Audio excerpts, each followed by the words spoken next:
아직 한 해가 다 지나지는 않았지만 2022년 한 해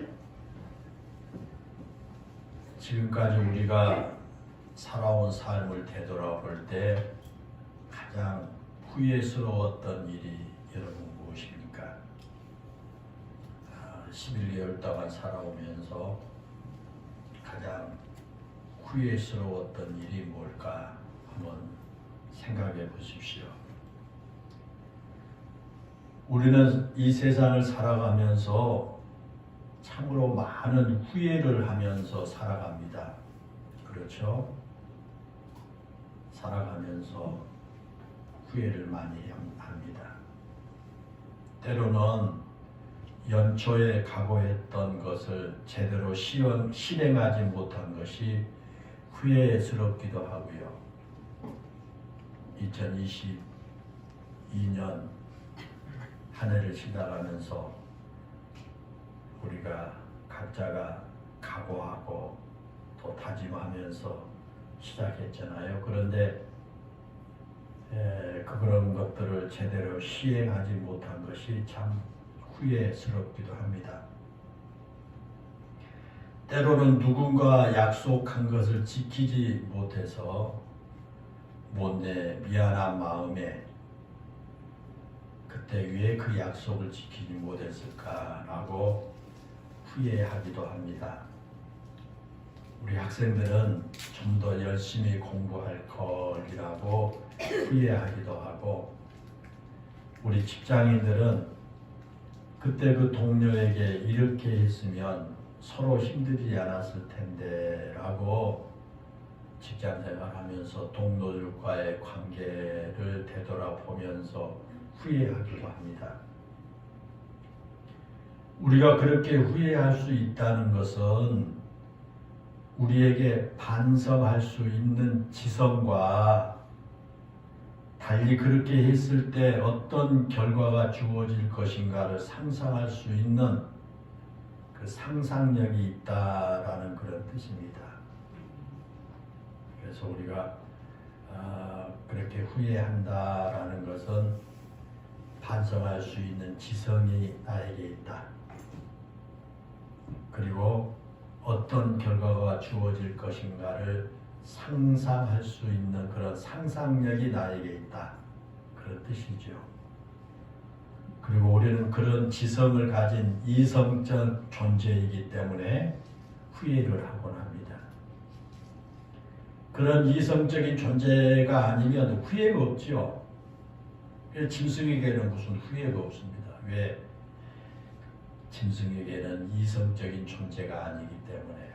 그러나 우리 사람에게는 이성적인 존재이기 때문에 후회를 하곤 합니다. 그런데 여러분, 이 후회와 회개가 전혀 다르다는 사실을 알고 계십니까? 후회하는 것과 회개하는 것이 전혀 다릅니다. 우리는 종종 신앙생활하면서 후회하면서 그걸 회개라고 착각할 때가 있습니다. 우리가 예배를 드릴 때마다 하나님께 우리 죄에 대해서 참회하며 회개하죠. 그런데 종종 우리는 우리가 잘못한 것에 대해서 후회한 것을 내가 참회했다고 생각하기 쉬워요. 회개했다고 생각하기 쉽습니다.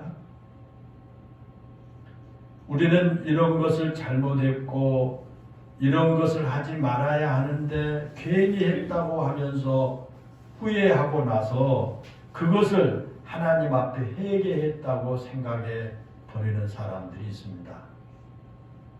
그러나 여러분, 우리가 분명히 알아야 할 것은 후회와 회개는 결코 같지 않다라는 겁니다. 후회와 회개는 다릅니다.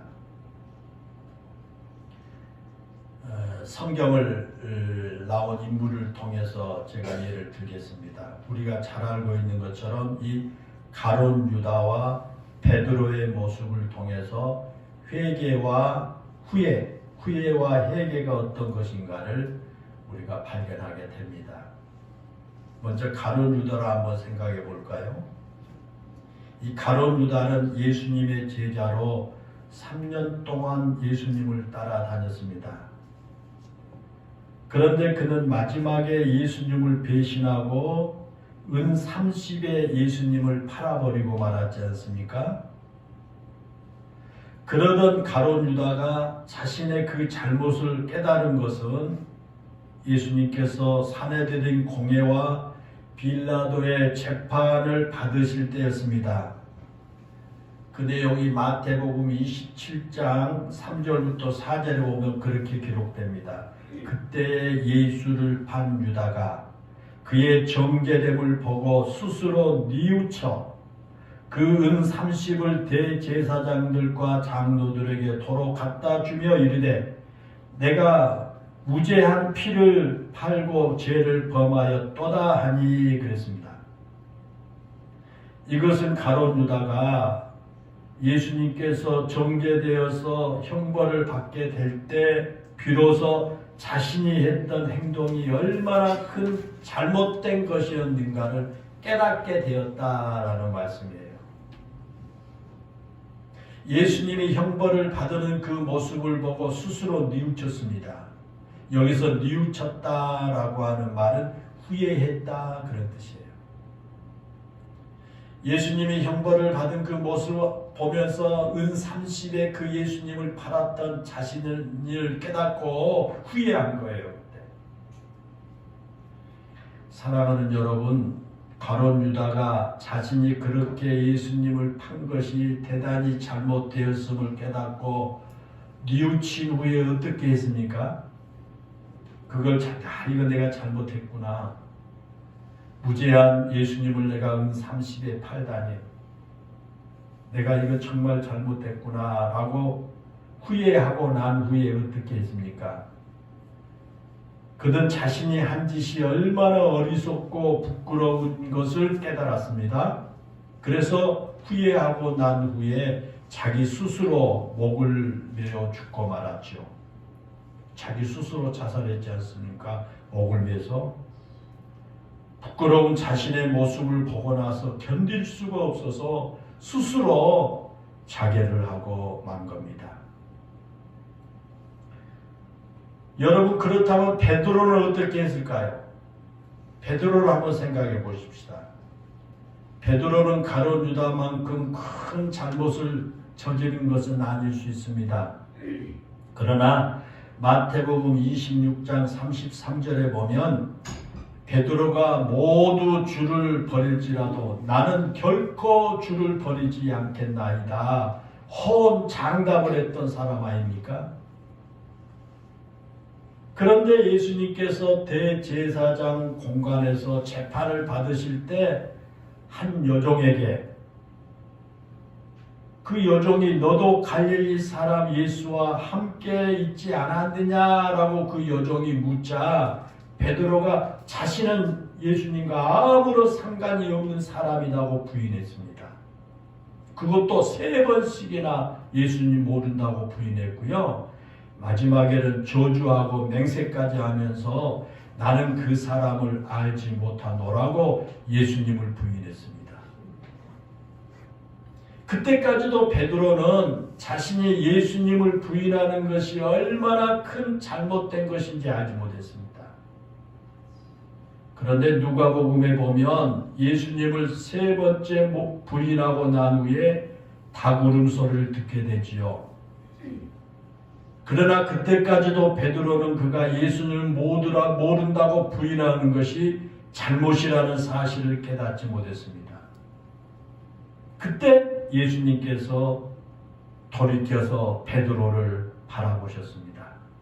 그러자 베드로가 그 예수님과 눈이 마주치는 순간에 예수님께서 얼마 전에 하셨던 말씀이 생각나서 그때야 자신이 예수님을 부인한 것이 얼마나 큰 잘못인지를 깨닫고 나서요 밖으로 나가가지고 심히 통곡했다 그랬습니다. 여러분, 베드로도 잘못을 저질렀지요.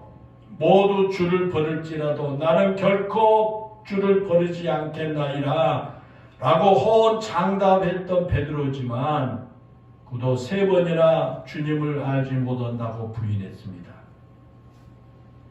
그런데 베드로는 다시 주님의 제자가 되어서 마침내 예수님을 위해서 순교를 당하는 사도가 된 것입니다. 사랑하는 여러분, 그렇다면 가룟 유다와 베드로의 차이가 뭘까요? 앞에서 말한 가룟 유다와 베드로의 차이가 뭘까라는 겁니다. 가룟 유다는 스스로 목을 메어서 죽었고 베드로는 십자가에 거꾸로 달려서 순교를 당했다는 것이 다른 것일까요? 그렇게 그들이 다른 길을 가게 만든 것이 뭘까요? 무엇이 똑같이 잘못을 했지만 그렇게 다른 길로 가게 만든 것이 그게 뭘까요? 그것은 가룟 유다는 후회에 머물렀고 베드로는 후회를 넘어 회개까지 이르렀다라는 것이 다릅니다. 그렇다면 우리가 후회에 머무는 것과 후회를 넘어 회개까지 이르는 것의 차이가 뭘까? 후회하는 것과 회개까지 하는 것과의 차이가 뭘까? 후회는 단순히 자신의 잘못을 깨닫고 그것을 반성하는 겁니다. 그게 후회입니다. 아, 내가 잘못했구나. 내가 왜 그랬지? 그래서 자기 잘못을 깨닫고 반성하는 게 그게 후회입니다. 그러나 회개는 다릅니다. 회개는 자신의 잘못에 대해서 깨닫고 반성하고 반성한 그것을 근거로 해서 자신의 잘못을 고쳐나가는 겁니다. 달라요. 다시 말하면 잘못된 것을 깨닫는 것이 후회이고 회개는 잘못한 것을 바로 잡아서 선한 행동으로 바꾸어 가는 것이 회개입니다. 그러니까 후회는 내가 잘못했다. 내가 왜 그랬을까? 아이고 내가 잘못했구나. 라는 것으로 끝나지만 회개는 그 잘못된 것을 바로 잡아서 내가 선한 행동으로 내 삶을 바꾸어 갑니다. 달라요. 그리고 거기에 중요한 게 있어요. 또 거기에 중요한 믿음이 하나 있습니다. 그것은 자신이 비록 실수를 하고 잘못했다고 할지라도 뉘우치며 회개하고 돌아서면 용서하시는 하나님께서 나를 용납해 주신다는 믿음이에요. 내가 이러이러한 잘못을 했다.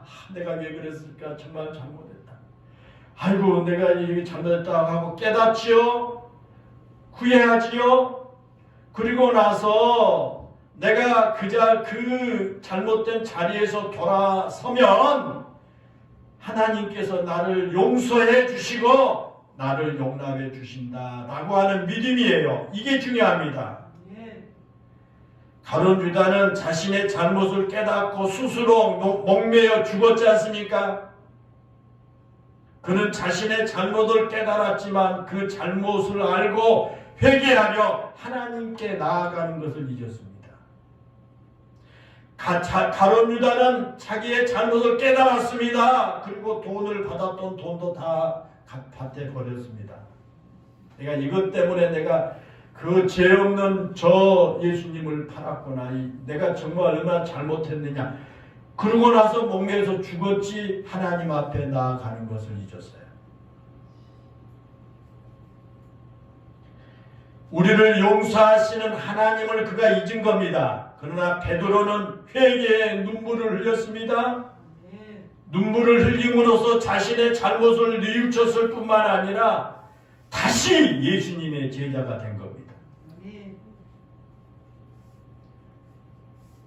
베드로는 용납하시는 하나님, 용서하시고 다시 품어주시는 사랑의 예수님을 다시 만난 것입니다.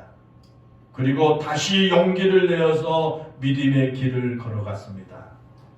예수님을 부인했던 그 뼈저린 실수의 길이 아닌 그 예수님 증언하는 제자의 길로 돌아간 것입니다. 그것이 여러분 바로 회개입니다. 우리가 회개합니다. 그런데 여러분 후회와 회개를 잘 분별하십시오. 우리는 후회에 머물러서는 안 됩니다. 우리는 회개로까지 나아가야 합니다. 오늘 본문의 말씀이 그겁니다. 세례 요한이 회개를 외치죠. 세례 요한이 회개를 외칩니다. 회개하지 않으면 장차 올 진노를 피할 수 없다고 강력하게 경고하면서 회개하라고 외칩니다. 이 세례 요한은 우리가 잘 아는 대로 예수님의 길을 예비한 사람 아닙니까? 그렇죠?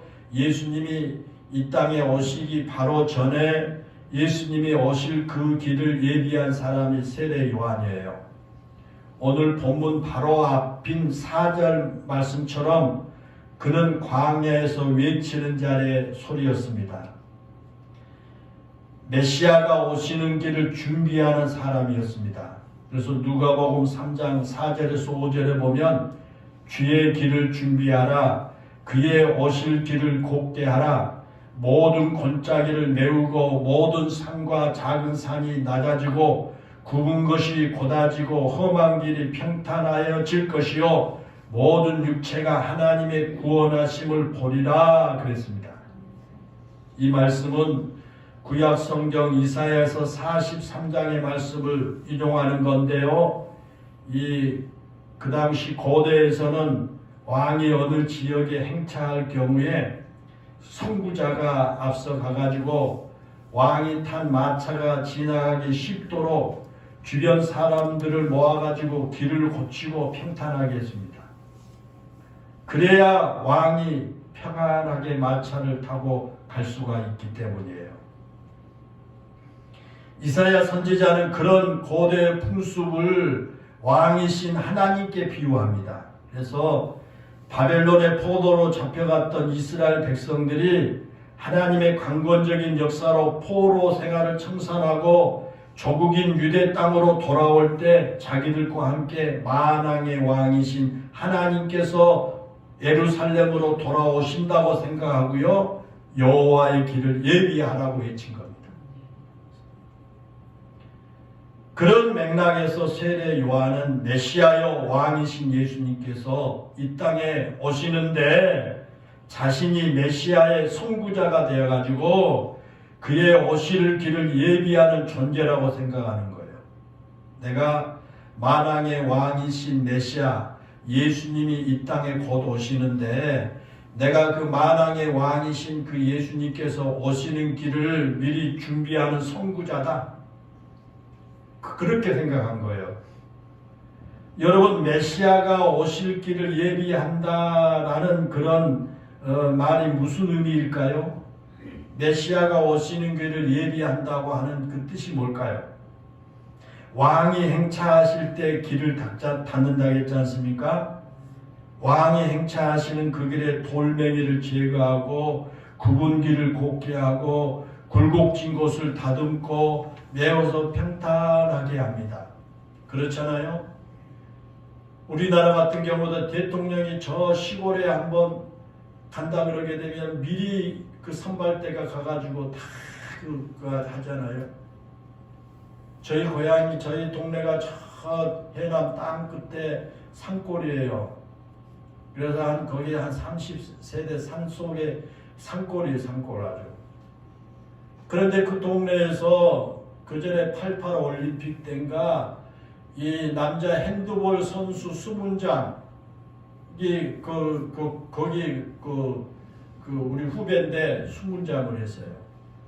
그래서 88 올림픽 때 금메달인가 무슨 은메달인가 핸드볼이 탔잖아요. 그래서 도지사가 그 동네를 방문한다 해가지고 그 산골 올라가는 비포장도로를 그때 포장을 다 해버렸어요. 도지사가 그 동네에 간다고만 해도 그렇게 길을 닫고 막 하는데요. 고대 왕이 행차하게 되면 어떻게 했겠어요? 그래서 세례 요한이 그렇게 메시아가 오시는 그 만왕의 왕으로 생각하고요. 그 메시아가 오실 때 메시아를 맞이하기 위해서 그 길을 닦는 자다. 나는 선구자다. 그 메시아를 오는 길을 닦기 위해서 오는 사람이다. 그렇게 생각하는 거예요. 그런데 메시아가 올 때 그 메시아를 맞이기 위해서 준비할 것은 다른 것이 아니라 영적으로 회개입니다. 그래서 요한이 회개하라 천국이 가까웠느니라고 외치지 않습니까? 세례 요한은 그냥 성경을 딱 펴면 회개하라 천국이 가까웠느니라. 오늘 본문 우리가 읽은 본문에도 회개하라고 막 그러게 하지 않습니까? 회개에 합당한 열매를 맺으라고 요한이, 그래서 요한이 그렇게 외치는 겁니다. 그리고 세례 요한이 세례를 베풀죠. 그 세례가 회개를 상징하는 것이기 때문에 그래요. 우리가 세례를 받잖아요. 그럼 회개를 상징합니다. 그게 여러분 회개가 뭡니까? 앞에서 말씀을 드린 것처럼 회개는 자신의 잘못을 깨닫고 뉘우치고 돌아서서 용서하시는 하나님의 품으로 돌아가는 겁니다. 그래서 하나님의 백성답게 이제 사는 것이 회개입니다. 내가 지난날 내가 몰라서 내가 죄를 짓고 몰라서 내가 막 이 못된 생활을 하고 그랬지만 내가 그것이 얼마나 잘못됐는가를 깨닫고 뉘우치고 거기서 돌아서서 나를 용서하시는 하나님 품으로 돌아가서 이제 하나님의 백성답게 사는 것이 회개다라는 겁니다.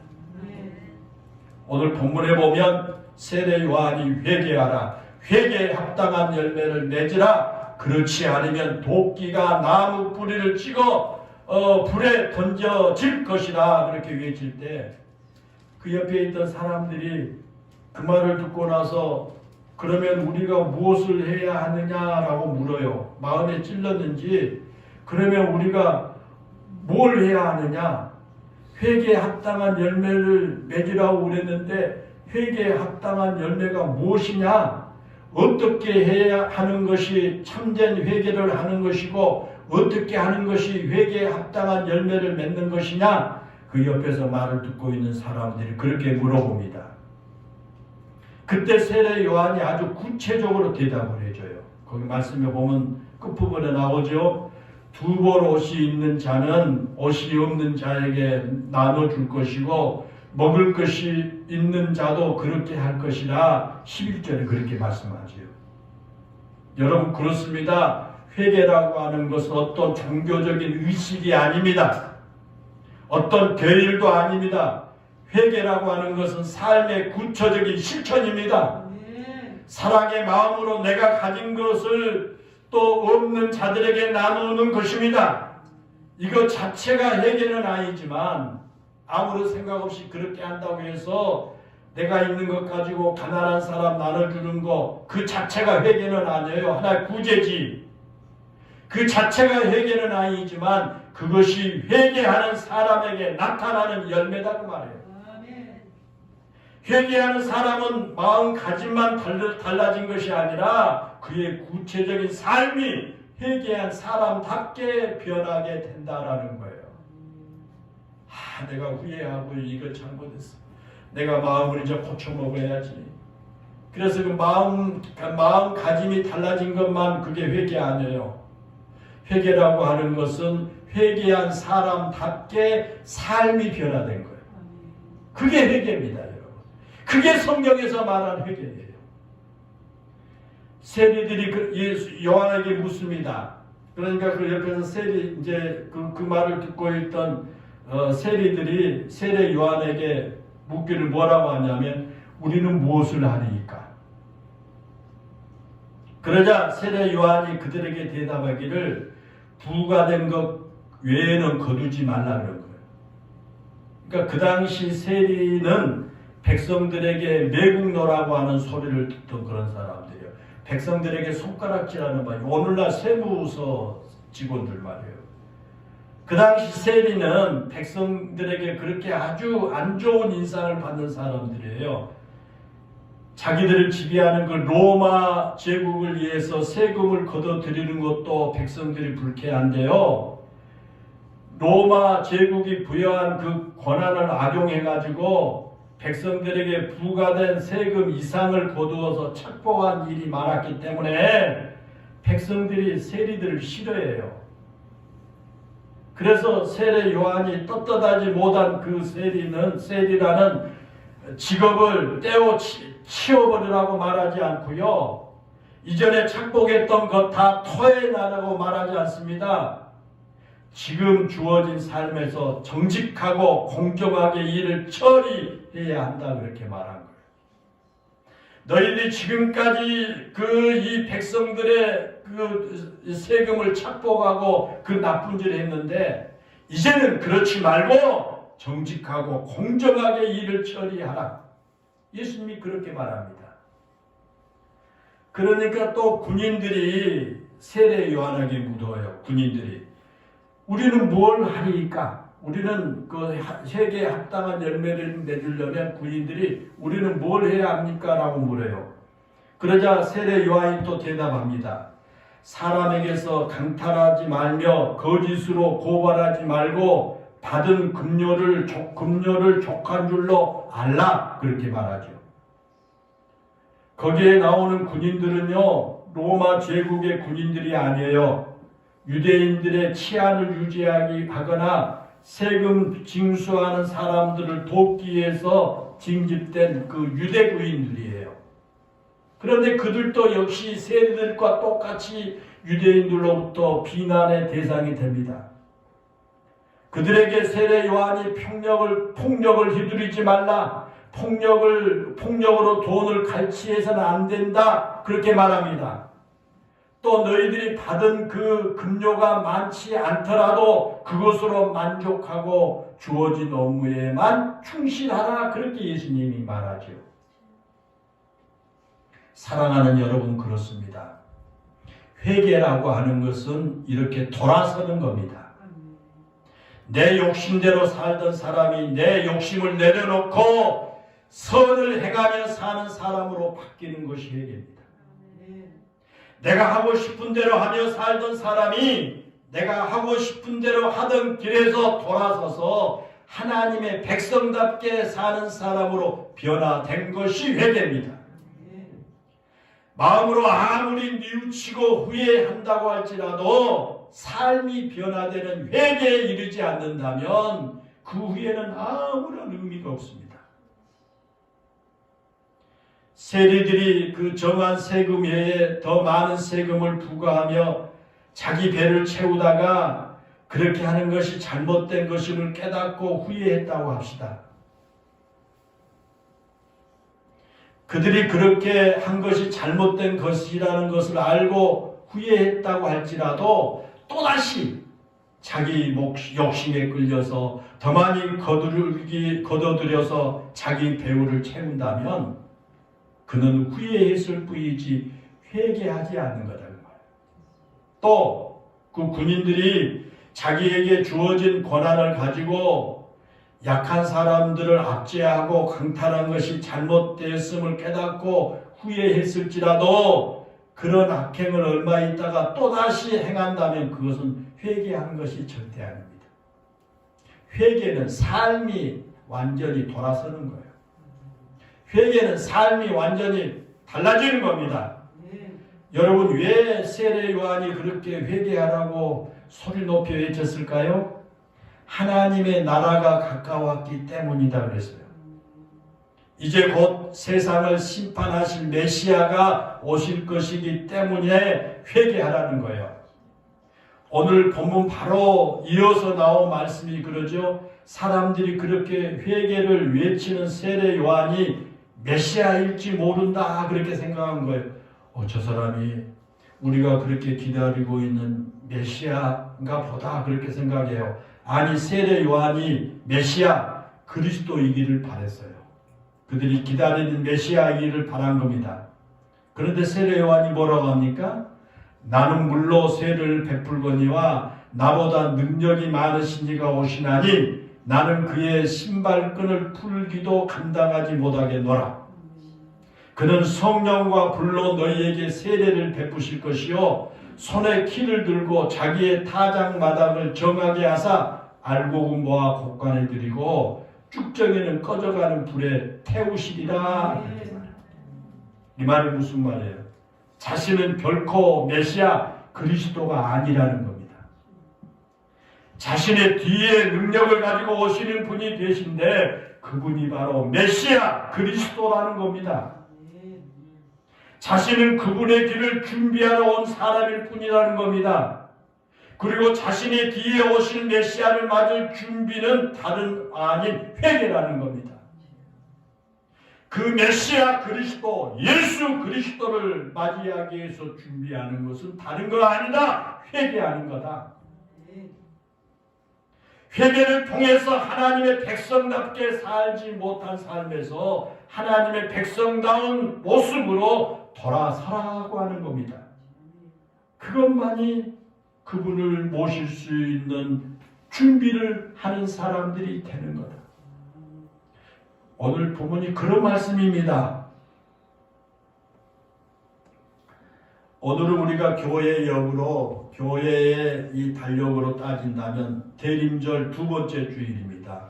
지난주이 대림절 이제 첫째 주일이고 두 번째 주일, 예수님이 오시는 성탄절까지 대림절 기간입니다.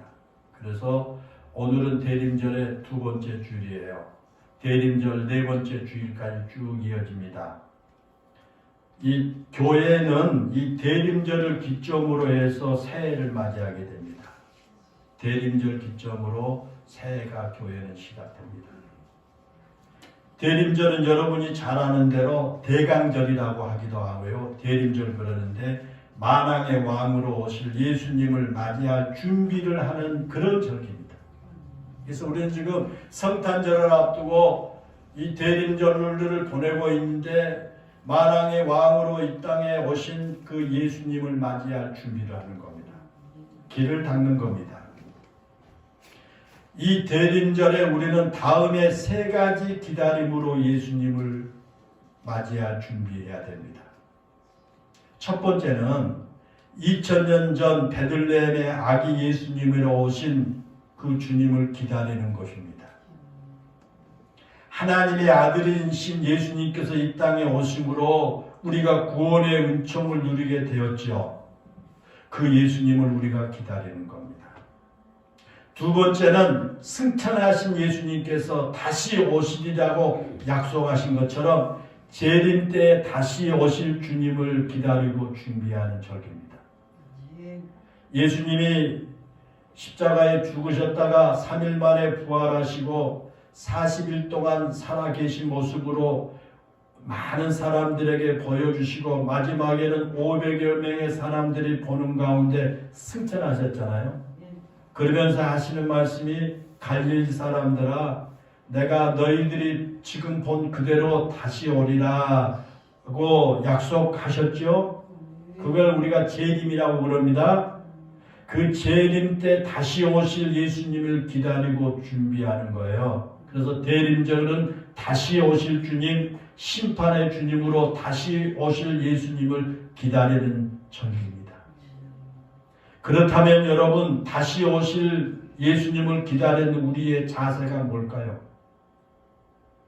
무엇으로 우리가 현수막만 걸어놓고 그냥 그 성탄절 오기만을 기다릴까요? 우리가 다시 오실 예수님을 기다리는 우리의 자세가 어떻게 되어야 하느냐? 그것이 바로 회개입니다. 우리는 회개하면서 기다려야 돼요. 오실 길을 닦는 것 회개입니다. 회개하여 우리의 모든 죄를 깨끗하게 씻음을 받고 거룩한 신부가 되어서 우리의 신랑 되신 재림의 주님을 맞이해야 합니다. 그것이 예수님을 기다리는 이 절기가 대림절. 바로 그 예수님을 기다리는 대림절입니다. 그리고 세 번째는 오늘 우리의 마음에 임하시는 그 주님을 맞이하여 드리는 겁니다. 우리 마음에 오신 그 예수님은 우리의 삶에 동행하십니다. 예수님께서 승천하시기 전에 우리에게 이 더 나은 보혜사를 보내주시겠다. 예수님의 영이신 성령으로 우리 마음에 계시는 그 예수님을 우리가 우리 마음에 모셔드리고요. 그 예수님이 우리의 삶에 동행합니다. 예수님과 동행하는 삶은 회개에 합당하는 열매를 맺는 삶입니다. 그러니까 우리가 성령을 우리 안에 모시고 그 우리 안에 계신 예수님과 동행하게 되면 회개에 합당한 열매를 맺게 됩니다. 세리가 부과된 세금 외에 거두지 않는 것처럼 군인이 강탈하거나 거짓으로 고발하지 않고 받은 급료로 족한 줄로 아는 것처럼 사는 겁니다. 회개에 합당한 삶은 우리 가운데 오신 주님을 모시고 살 때 가능하다라는 겁니다. 사랑하는 여러분, 여러분의 남은 생에 후회 없는 삶을 살고 싶지 않습니까? 실수투성인 우리 인간이 후회 없는 삶을 사는 것은 어쩌면 불가능할지 모릅니다. 그러나 우리가 후회 없는 삶을 사는 비결이 있습니다. 그것은 후회에 머무르지 않고 회개하며 사는 겁니다. 회개는 우리의 삶을 후회 이전으로 새롭게 만들어줍니다. 그 어떤 죄와 허물, 실수와 과오라고 할지라도 깨끗하게 씻어주어서 새로운 삶을 살 수 있도록 만들어주는 겁니다. 그리고 회개를 통해서 우리는 다시 오실 주님을 맞이하여 영원한 하나님의 나라에 들어가게 되는 겁니다. 만약에 우리의 삶이 후회에 머문다면 우리는 계속 후회하는 인생을 살 수밖에 없을 겁니다. 우리의 삶이 후회에만 머문다면 언젠가 우리에게 더욱 후회할 때가 반드시 찾아올 겁니다. 예수님께서 심판의 주님으로 다시 오실 때 우리가 심판대 앞에 서게 될 터인데 그때 후회를 넘어 회개에 이르지 못한 사람은 반드시 크게 후회하게 될 것입니다. 그러나 그 후회를 넘어 회개로 나아간다면 우리의 삶은 더 성장하고 그리스도인으로 더욱 온전한 삶을 살게 될 것입니다. 사랑하는 성도 여러분, 혹시 여러분 중에 회개를 통해 예수님을 영접하지 못하신 분이 계십니까? 그렇다면 여러분 후회에 머물르지 마시고 예수님 앞에 나와 회개하심으로 예수님을 여러분 마음속에 영접하시고 또 예수님의 영접을 여러분이 받고 마음에 예수님을 모시고 천국을 이루는 그런 복된 삶이 되시기를 바랍니다. 금년 대림절 기간 이 땅에 아기 예수님으로 오신 주님을 영접함으로 구원의 기쁨을 누리고 다시 오실 주님을 맞이할 수 있도록 회개로 준비하는 대림절이 되심으로 여러분의 삶에 하늘의 평강과 은혜가 가득한 거룩한 절기가 되기를 간절히 소원합니다. 예수님은 이 땅의 왕으로 오셨고 만왕의 왕 심판의 주님으로 다시 오실 것입니다. 기도하겠습니다. 은혜롭고 감사하신 아버지 하나님, 금년에도 변함없이 25일 성탄절을 앞두고 우리는 이 대림절을 거룩한 이 절기를 보내고 있습니다. 은혜로우신 아버지, 특별히 이 땅에 메시아로 오실 예수 그리스도를 만왕의 왕으로 생각하고 그 예수님이 오실 길을 닦았던 세례 요한, 그가 하는 말은 회개하라, 천국이 가까웠다, 회개에 합당한 열매를 맺으라고 그는 외친 것을 보게 됩니다. 그것이 모든 사람들이 만왕의 왕으로 이 땅에 오신 예수 그리스도를 맞이할 수 있는 최대의 준비를 하는 것이기 때문인 줄로 믿습니다. 이 대림절 기간 세례 요한은 변함없이 우리에게 선포합니다. 회개하고 이 땅에 다시 오실 그 주님 맞을 준비를 하라고 말씀을 하신 줄로 믿습니다. 은혜로우신 하나님, 이 거룩한 절기에 우리 영일교회 모든 성도들, 그동안 우리가 하나님의 뜻을 벗어나 세상의 죄악 가운데 살아갔던 우리의 잘못된 모든 삶을 저들이 후회하는 것에 그치지 않게 하시고 우리가 후회를 넘어 회개로 이어짐으로 말미암아 우리 주님 맞이할 수 있는 준비를 다하게 하시고 이 땅에 우리를 구원하러 오신 예수 그리스도, 다시 이 땅에 재림하기로 약속하신 예수 그리스도, 성령을 통해서 우리 가운데 우리 안에 거하시는 예수 그리스도를 우리가 모시고 우리가 이 참 평안과 참 그 기쁨을 누리며 앞으로 또 우리 주님이 이 땅에 오셔서 심판의 주로 이 땅에 오셔서 심판하실 때 우리 모두가 영원한 하나님 나라에 들어가는 복된 그런 삶이 되게 해 주옵소서. 후회 없는 삶이 되기 하여 우리 모든 성도들이 주님 품 안으로 들어가 회개하는 삶이 되게 해 주옵소서. 우리 주 예수님의 이름으로 기도하옵나이다.